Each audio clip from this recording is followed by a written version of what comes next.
হাদিসের মধ্যে আছে, আল্লাহর নবী সাল্লাল্লাহু আলাইহি সাল্লাম বলেন, জাহান্নামের আগুন এতটা গরম যে আগুনই এক অংশ আরেক অংশকে খাইয়া ফেলে, গিল্লা ফেলে।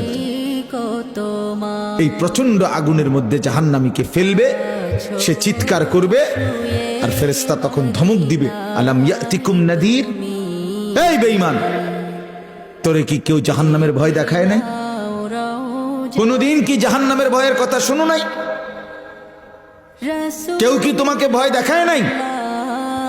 কোরআন শরীফে আছে, জাহান্নামী বান্দা তখন বলবে, ক্বালু বালা, অবশ্যই বলেছিল ফেরেশতা ভাই, মিথ্যা বলে লাভ নাই, আমার কাছে বলছিল। কাদ জাআনা নাদির, আমগো এলাকায়, আমগো বাড়িতে, আমগো মহল্লায় বহু ভয় প্রদর্শনকারী বান্দা আল্লাহর পক্ষ থেকে এসেছিল। আমগো কত ইমাম সাহেব, আমাদের জুমার খতিব সাহেব, কত মাহফিলের